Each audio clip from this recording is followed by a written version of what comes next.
¿Qué tal amigos de Derecha Mexicana? El día de hoy tocaremos el polémico tema de Gustavo Díaz Ordaz y los eventos ocurridos en 1968. Primeramente, Gustavo Díaz Ordaz fue un político mexicano, presidente de la República entre el año de 1964 y 1970.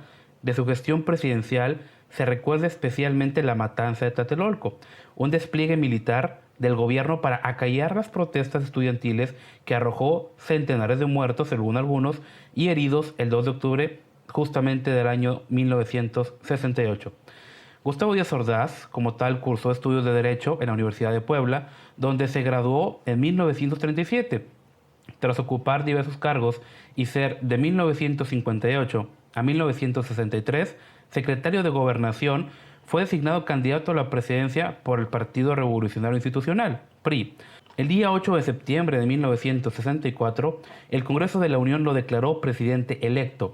El nuevo presidente, que tomó posesión el 1 de diciembre de 1964, se encontró con un país en situación de equilibrio y crecimiento económico, como resultado de los mandatos anteriores. Comenzó como actuario en el juzgado municipal de su estado natal como tal. Fue ascendido a secretario de juzgado y luego nombrado juez por méritos propios.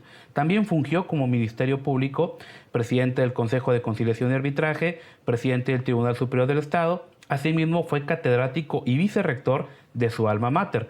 Luego fue secretario del Gobierno de Puebla, diputado federal, senador, director general de Asuntos Jurídicos y oficial mayor de la Secretaría de Gobernación en la presidencia de Adolfo Ruiz Cortines y secretario de Gobernación en el mandato de Adolfo López Mateos. Ya como secretario de Gobernación, daba señales muy claras de lo duro que sería como presidente, ya que solía decir: al secretario de Gobernación no solo se le debe tener respeto, sino también miedo. Gustavo Díaz Ordaz gobernó el país prácticamente 2 sexenios, el suyo y el de Adolfo López Mateos, quien como presidente pasó la mayor parte del tiempo en giras en el extranjero, en eventos sociales, borracheras y sobre todo con mujeres. Cuando era secretario de Gobernación, decía con orgullo: en esta oficina está el control político de México. En el gobierno de Adolfo López Mateos hubo una represión política total y a pesar de eso, dicho presidente terminó su mandato con altísima aprobación de la población, principalmente porque tenía mucho carisma y segundo, porque él no tenía que ensuciarse las manos. Para ello estaba su fiel secretario de Gobernación, Gustavo Díaz Ordaz. Díaz Ordaz continuó creando empresas paraestatales, aplicó una adecuada política fiscal y crediticia y buscó la forma de controlar el movimiento obrero para evitar riesgos. El derecho a huelga quedó prácticamente anulado y los salarios se congelaron, con lo que favoreció aún más a los empresarios que habían resultado beneficiados con la exención de impuestos y la asignación de subsidios. El gobierno invirtió en obras de infraestructura y bienestar social, que aunque tenían como objetivo mantener la estabilidad, no fueron suficientes. La política económica, en efecto, no difirió de la del gobierno anterior. Aumentó la participación del Estado en la economía a través de la creación de empresas paraestatales y la construcción de obras de infraestructura. La inversión pública alcanzó 130 millones de pesos, el doble que en el gobierno de Adolfo López Mateos. A pesar del crecimiento de los impuestos y otras medidas administrativas para aumentar los ingresos de gobierno, fue necesario recurrir a préstamos extranjeros. La deuda externa era en 1970 de 53.285 millones de pesos. Asimismo, el gobierno estimulaba la inversión de particulares en la industria de la transformación, incluso la inversión extranjera directa. El 80% de estas inversiones procedía de Estados Unidos. En lo que se refiere a la política agraria, Díaz Ordaz llevó a cabo un gran reparto de tierras, de más de 24 millones de hectáreas. Se intensificaron también las obras de irrigación, el deterioro de la economía mundial comenzó a hacer estragos durante los últimos años de dicho periodo. Sin embargo, los efectos más graves se iban a dar durante el gobierno de Luis Echeverría. Respecto a los asuntos exteriores, el gobierno de Díaz Ordaz hizo hincapié en las relaciones con América Latina. Por ejemplo, buscó un acercamiento comercial con los países de América Central. En 1967 destacó la firma del Tratado de Tlatelolco, promovido por Alfonso García Robles, que prohibía la fabricación y utilización de armas nucleares en América Latina. Las relaciones con Estados Unidos fueron muy relevantes, pues la inversión extranjera era indispensable para la política económica de México. Asimismo, México continuó defendiendo el principio de no intervención, por lo que condenó la invasión estadounidense a la República Dominicana en 1965. En ese sexenio comenzaron los conflictos entre México y en Estados Unidos a causa del narcotráfico. La figura autoritaria de Díaz Ordaz dio origen a protestas, especialmente de las clases medias de la sociedad.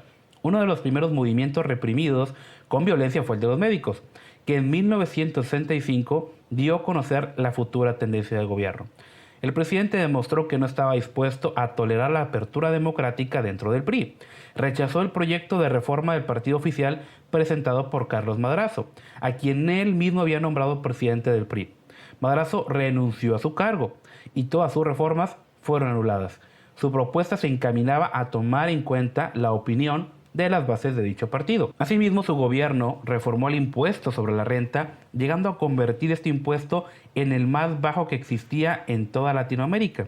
El impuesto sobre la renta se caracterizó por englobar los ingresos de las personas jurídicas y naturales.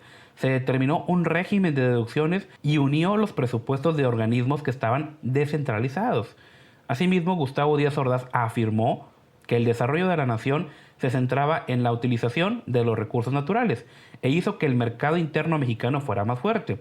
Estableció los créditos y la participación de inversión de otros países como un elemento adicional para completar su acción de sostenimiento. Además que logró aumentar la minería y se crearon varias instituciones importantes como la Empresa Mexicana del Cobre, el Instituto Mexicano del Petróleo y el Consorcio Minero de Peña Colorada.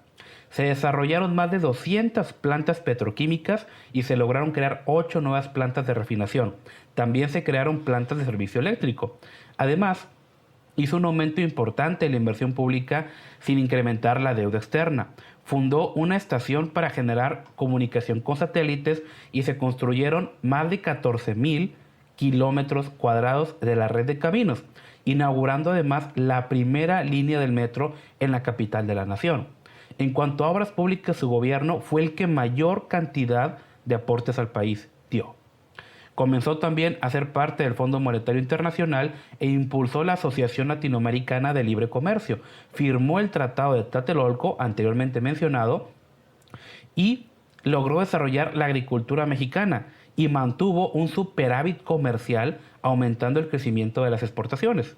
Muchos consideran que el pensamiento de Gustavo Díaz Ordaz era frío y puntual, firme en cuanto a las políticas del Estado.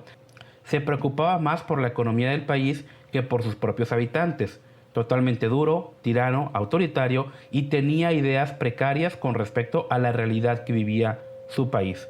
Además era un hombre serio, metódico, arrogante, sumamente obsesivo con el orden y muy bueno para la memoria.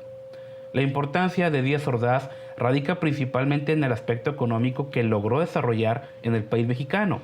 Logró mexicanizar la banca, evitó las presiones inflacionarias, amplió y construyó infraestructuras hidráulicas, comenzó la obra del metro que ya mencionamos, además de que promulgó una nueva ley de trabajo que brindaba mayor protección a los trabajadores, además de otorgar el voto a los jóvenes al cumplir los 18 años. Fue un hombre que trabajó por la política mexicana desde diferentes puestos, pasando por secretario, senador y miembro del ya conocido PRI. Mantuvo muy buenas relaciones con el presidente de Estados Unidos, lo que ayudó a ambos países. Se esforzó además en mantener adecuadas relaciones con inversionistas extranjeros para obtener los mejores beneficios. Estableció que la banca mexicana debía ser administrada por mexicanos y no por representantes del extranjero. De su participación como presidente y de su gobierno se recuerda actual y lamentablemente con mayor importancia la matanza sucedida en la ciudad de Tlatelolco, por medio de un despliegue militar por parte del gobierno para silenciar las diferentes protestas ocasionadas por los estudiantes, que dejó como resultado, como ya lo hemos comentado, algunos dicen que centenares, otros que más muertos, justamente el 2 de octubre. Recuerden, amigos, que para poder controlar efectivamente una situación, debes mantener un discurso muy simple de héroes y villanos, blanco y negro, aunque la realidad sea mucho más compleja. Es por esta razón que Gustavo Díaz Ordaz ha sido uno de los tiranos, uno de los villanos favoritos por excelencia. Por ende, lo único que la mayoría de la población sabe y quiere saber de él es sobre la matanza del 68. Lo que no podemos negar es que gobernó con mano dura, gritos, regaños y mucha severidad. Pero eso sí, nadie pudo acusarlo de corrupto. Díaz Ordaz nunca fue, es o será un presidente querido por los mexicanos, principalmente por su aspecto físico, ya que podría considerarse muy feo. Y eso en un país pues clasista y elitista como el nuestro tiene mucho peso en la política. Y por si fuera poco, México acababa de tener uno de los presidentes más carismáticos de su historia, el conocido Adolfo López Mateos. Imposible para Díaz Ordaz competir con eso. Dicha mancuerna funcionó a la perfección debido a que el primero era la imagen del gobierno y el segundo era el genio tras bambalinas que hacía que el país funcionara correctamente. Aunque los medios no lo mencionen, nos gusta o no, Gustavo Díaz Ordaz fue un gran presidente y el último que tuvo éxito en el plano económico. Gobernó el país por 12 años, el sexenio de Adolfo López Mateos y el suyo. Al llegar a la presidencia, mantuvo al secretario de Hacienda, Antonio Ortiz Mena, con quien se logró el punto más alto del conocido desarrollo estabilizador del país, también conocido como el milagro mexicano. En la administración de Gustavo Díaz Ordaz, el país tuvo un crecimiento sostenido anual de 7%. En comparación con los otros, por ejemplo, el de Fox, Calderón y Peña fue 2%. Con AMLO hemos caído al menos 18.7%.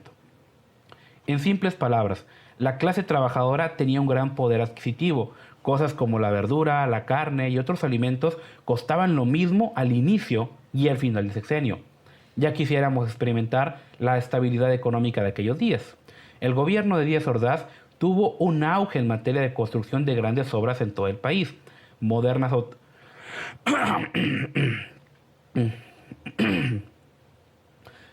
autopistas por doquier y su obra más destacada, la primera línea del metro, una obra que se concluyó en tan solo 3 años sin dejar una deuda millonaria a la capital. Desafortunadamente en el espectro político no fue tan exitoso como nos quieren hacer creer. Tuvo muchos enemigos en su gabinete, empezando por el ya conocido Luis Echeverría. Y aquí quiero citar algo que él repetía con gran frecuencia: por los hijos, la vida; por la patria, los hijos. Además, en su discurso de toma de protesta, Gustavo Díaz Ordaz dijo: conservar la estabilidad económica y la tranquilidad política es más difícil que haberlas conquistado.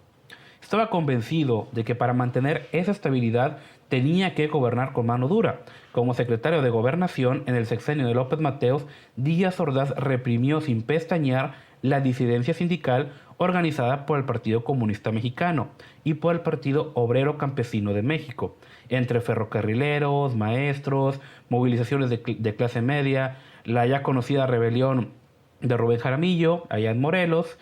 Además, un conato de insurrección armada en Oaxaca de León, organizada por un exoficial del ejército que decía actuar en nombre de Dios, entre otros muchos conflictos.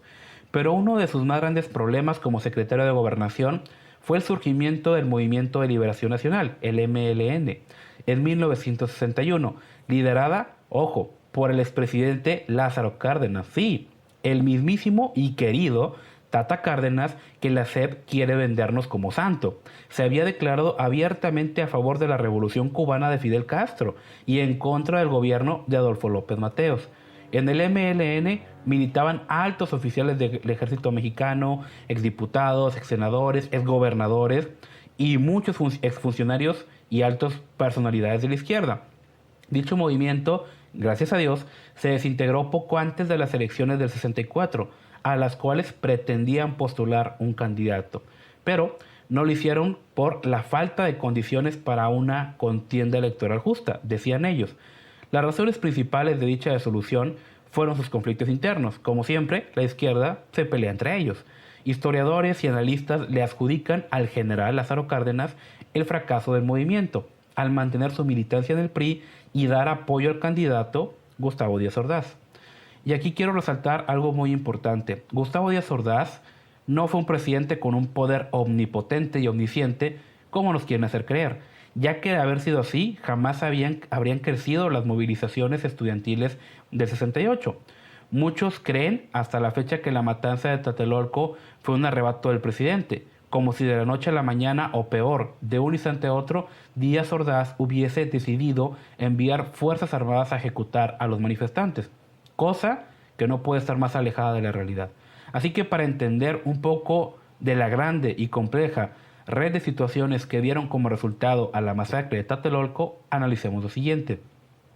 En aquellos años, la Guerra Fría estaba en su punto álgido. Solo había dos opciones, la democracia o totalitarismo, capitalismo o socialismo, por lo que algunos pensaban que al dar más libertad de expresión se desembocaría en una segunda revolución mexicana, al puro estilo de Fidel Castro en Cuba.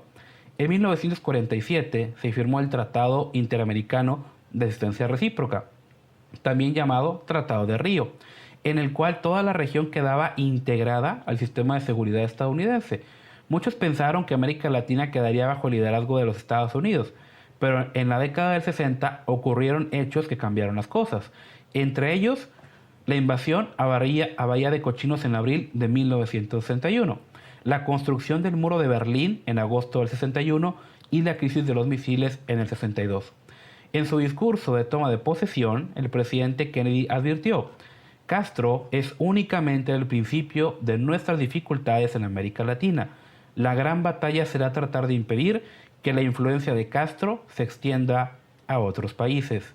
Para colmo, en 1960, en un encuentro con periodistas se le preguntó al presidente Adolfo López Mateos cuál era la posición ideológica de su gobierno.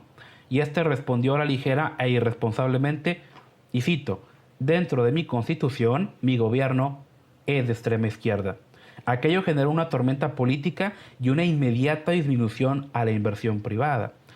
Díaz Ordaz, como tal, percibía la cercanía con Estados Unidos como una espada de Damocles. En su discurso de toma de posesión dice lo siguiente: nacimos bajo el signo del anticolonialismo y en el pasado sufrimos invasiones, agresiones, intervenciones. Está pues en la esencia misma de nuestra nacionalidad condenar cualquier hegemonía de un país sobre otro, sin importar de dónde proceda, ni la forma ni la modalidad que asuma. En 1967, la revista US News and World Report aseguraba que muchos mexicanos de clase media y alta también estaban convencidos de que el gobierno mexicano pediría a Estados Unidos, ojo, y cito, que envíe tropas a través de la frontera para salvar a México del comunismo. Díaz Ordaz descalificó el informe y dijo: por ningún motivo, en ningún caso, en ninguna circunstancia, ni siquiera como último y supremo recurso, el gobierno pedirá a otra nación que intervenga en nuestros asuntos. Es decir, para Gustavo Díaz Ordaz el comunismo no era su mayor problema, sino la presión que ejercía el vecino del norte sobre nuestro querido México.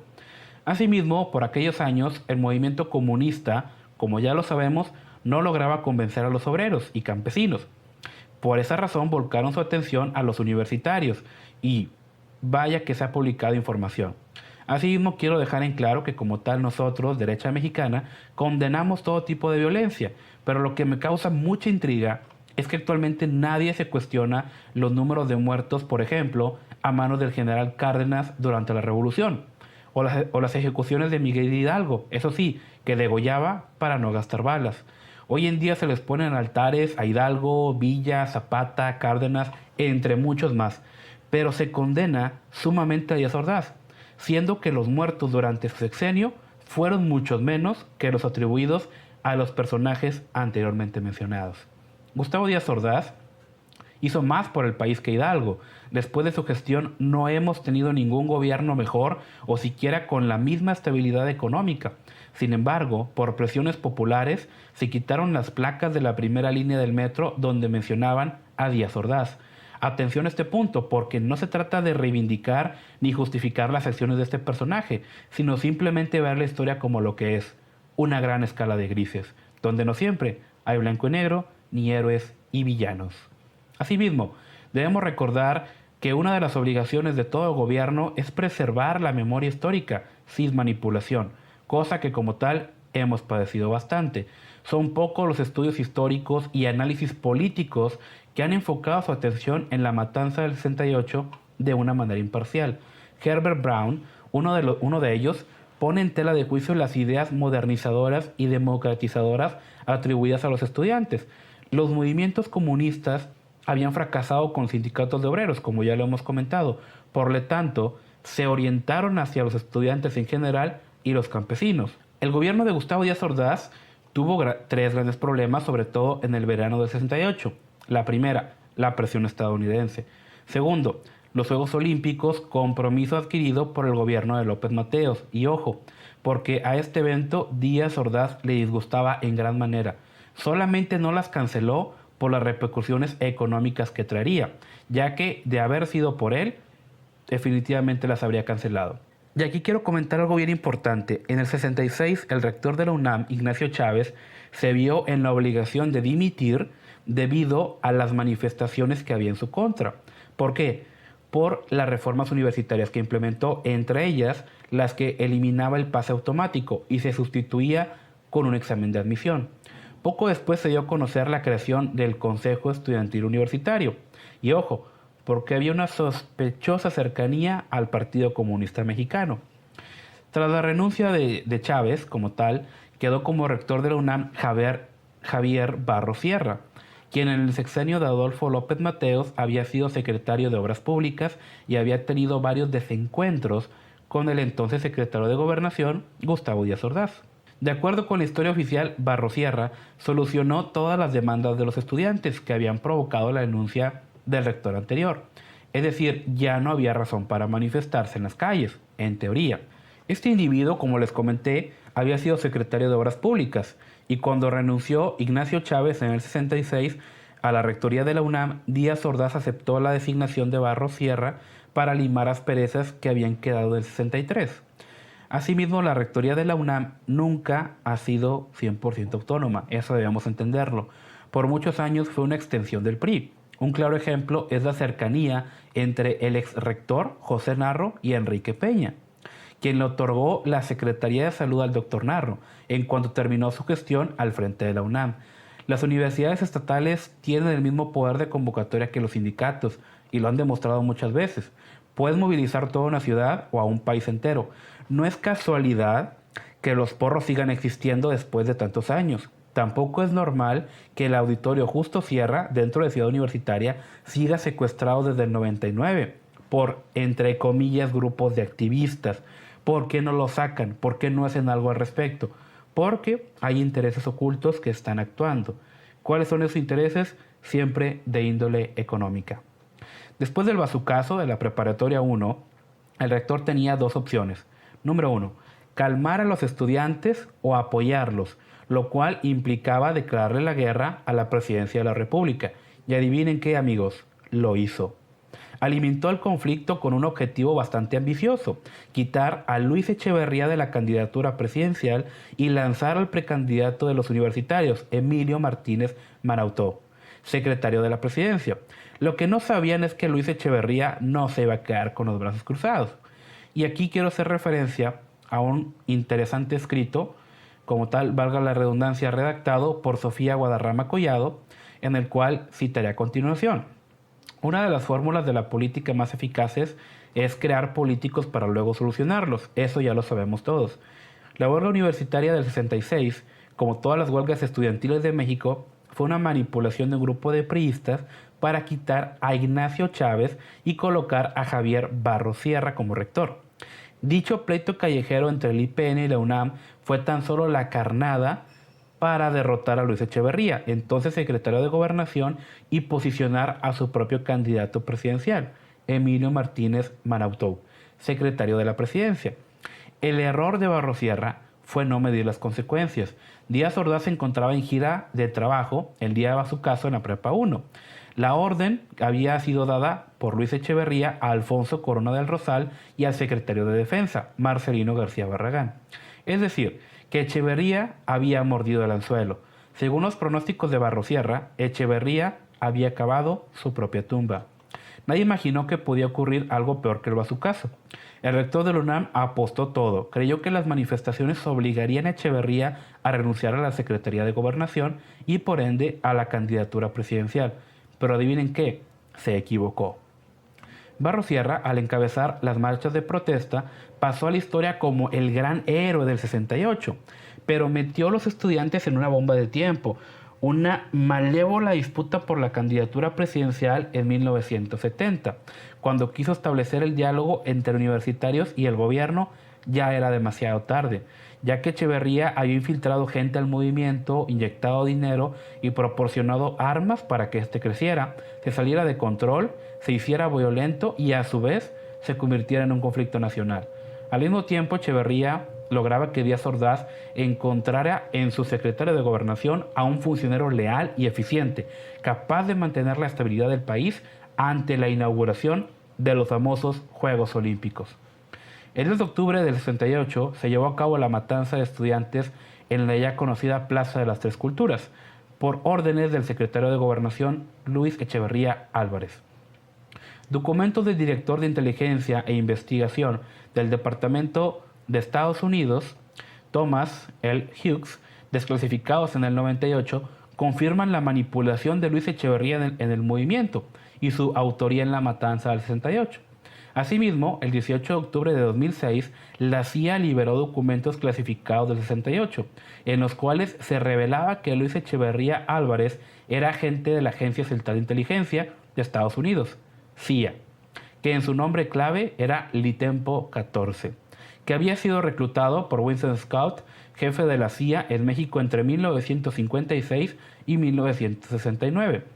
En todo ese tiempo, Lea proporcionó información clasificada del gobierno de Gustavo Díaz Ordaz a la CIA.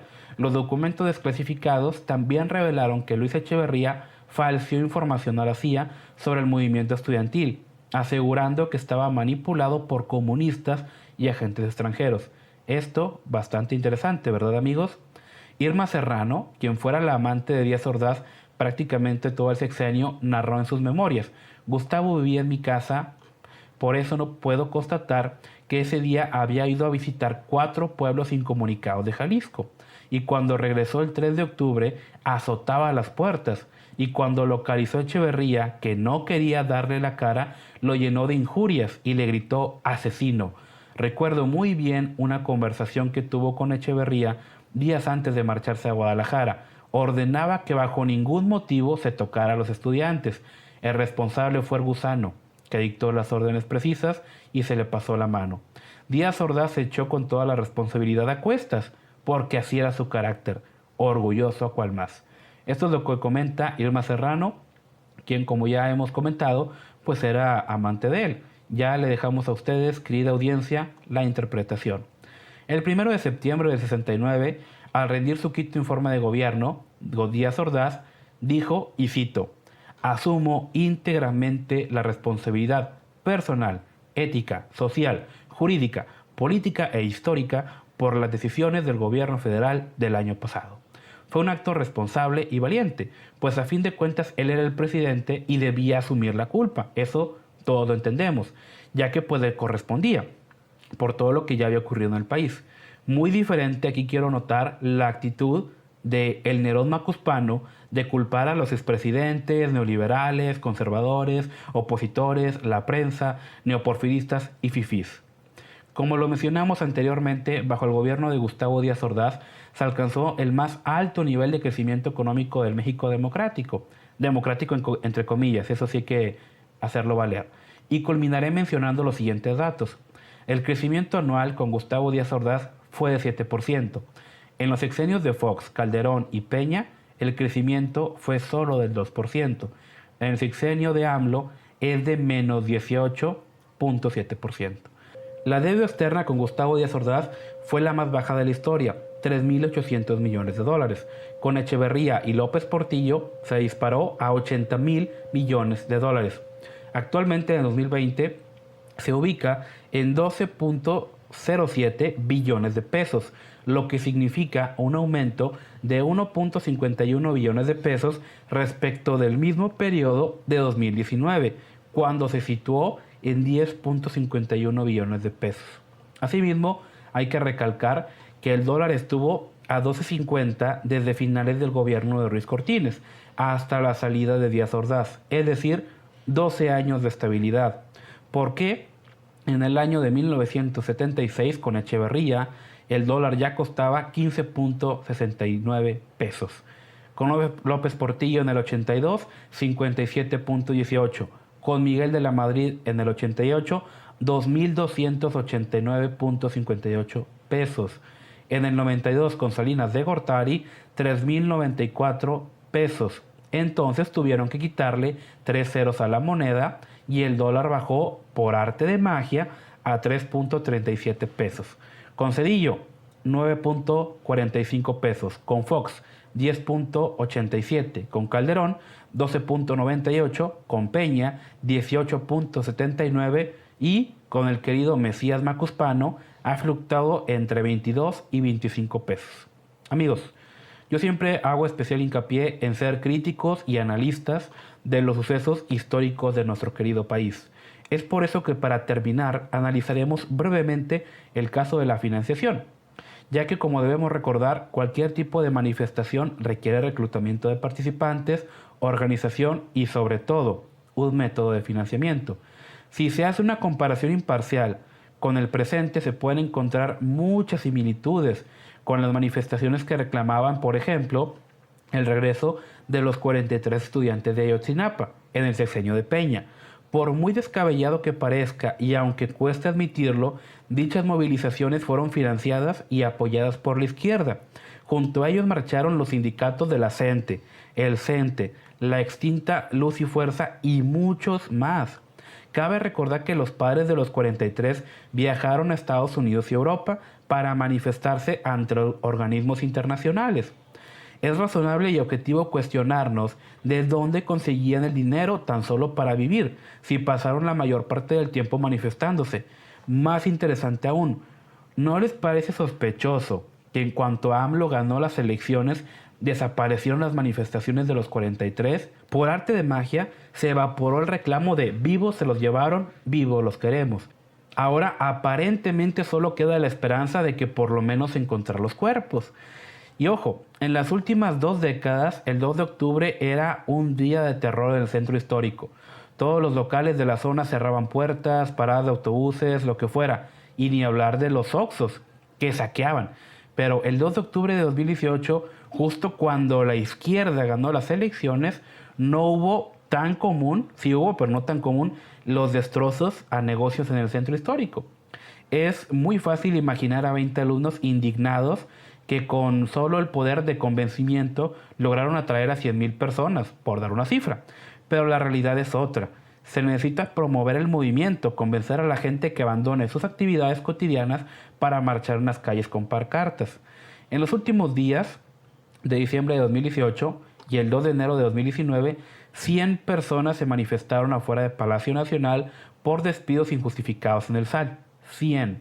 Tan solo 100 personas de más de 2.500 despedidos. ¿Dónde estaban los otros 2.400? ¿No tenían interés? ¿Falta de convocatoria? ¿O no había financiamiento de algún partido? Nos preguntamos. Lo mismo podemos preguntarnos acerca de las víctimas del terremoto de 2017 en el colegio Repsamen de Tlalpan. ¿Por qué no prosperaron las manifestaciones de los padres que exigían justicia? ¿Faltaba convocatoria? ¿Faltaba apoyo? ¿O faltaba financiamiento de algún partido político? ¿Será acaso porque hacer ruido no iba a afectar a Peña Nieto, sino a la delegada de Tlalpan? ¿Y quién era esa delegada? La futura jefa de gobierno de Ciudad de México, Claudia Sheinbaum. Pero si la manifestación beneficia, en este caso, los intereses de el Mesías Macuspano, la historia es muy distinta.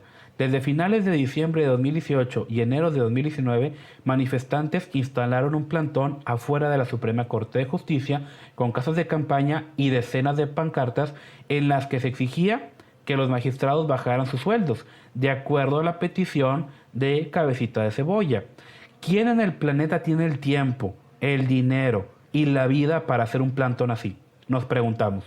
En una investigación periodística de Milenio se reveló que varios de los manifestantes del plantón en la Suprema Corte han participado prácticamente en todas las manifestaciones de los últimos 10 años. En pocas palabras, reciben ingresos, viven de eso, su trabajo son las manifestaciones, hay alguien que los está financiando. Hoy en día las redes sociales son una gran herramienta de comunicación, pero en septiembre del 68 la única forma de llegar a la gente era por medio de los desplegados en periódicos, volantes, mantas, anuncios en paredes y pues voluntarios, muchos voluntarios. Y todo eso costaba miles de pesos. Hoy en día, un desplegado del Universal cuesta arriba de 200,000 pesos. Alguien tenía que financiar todo eso. Es por eso que al ver una manifestación siempre debemos preguntarnos quién se beneficia de ella y quién la está financiando. Amigos, como siempre, yo me despido diciéndoles, el socialismo no funciona y a los hechos no les importan tus sentimientos. Nos vemos.